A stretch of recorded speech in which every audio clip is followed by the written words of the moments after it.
This is Bill Tinglin with Tour for Tolerance, proud sponsor of this podcast series on the Holocaust. Get ready. This week we take another powerful deep dive into history's darkest hour.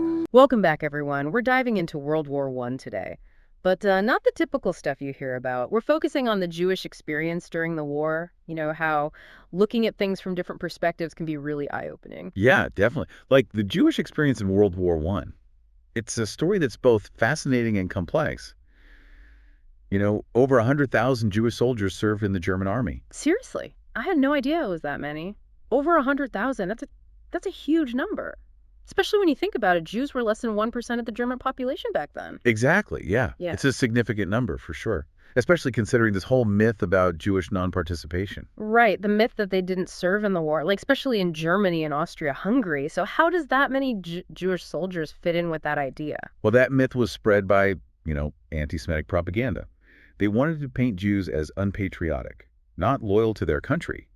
But to prove that wrong, the German army did something interesting. Oh, what did they do? In 1916, they conducted a census specifically to count Jewish soldiers.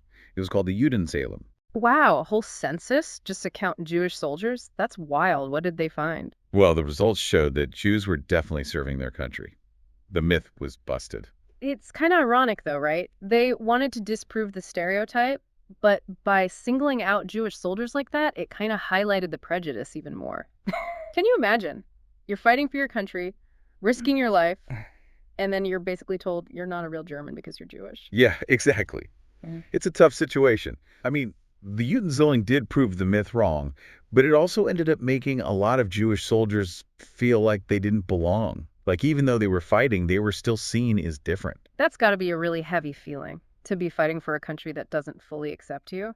But okay, so we've got all these Jewish soldiers, not just in Germany, but also in the U.S. and other places, fighting as soldiers, medics, officers. We can't forget their stories, right? Absolutely. Their stories are super important. They give us a glimpse into how different Jewish individuals experienced this crazy time in history. Like, take Isaac Rosenberg and Siegfried Sassoon, for example.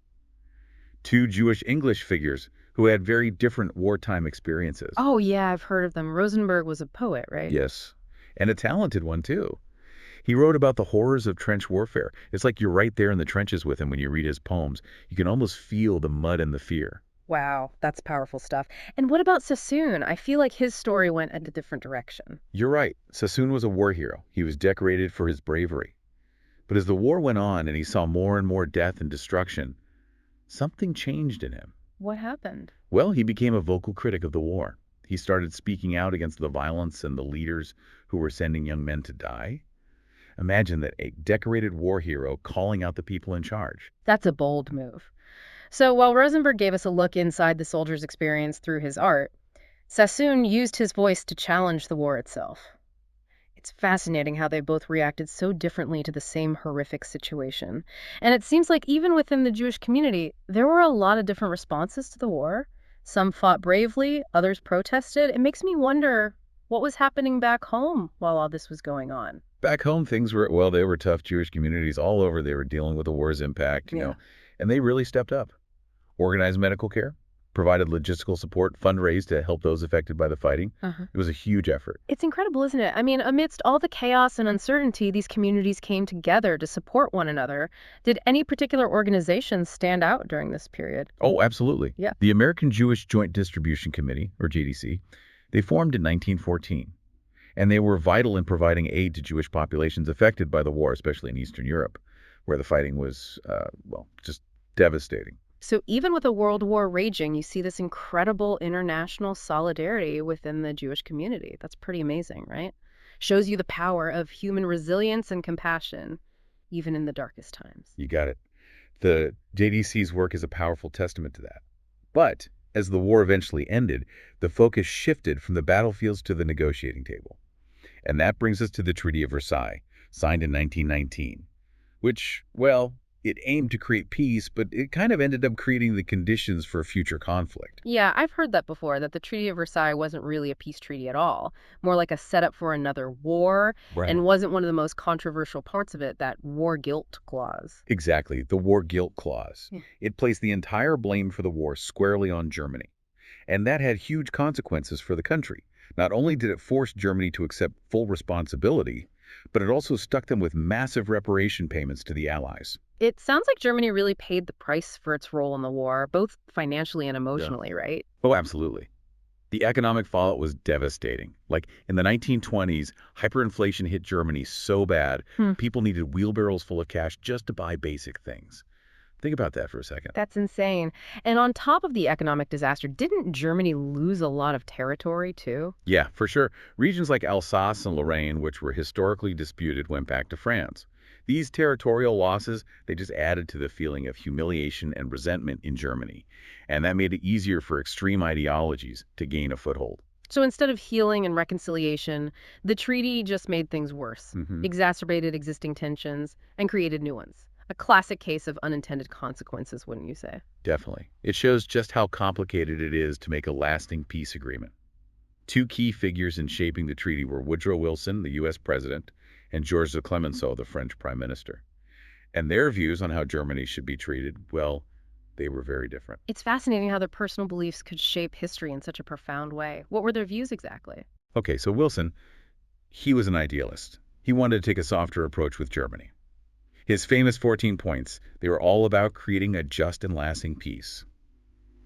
Clemenceau, though, he had seen the war up close.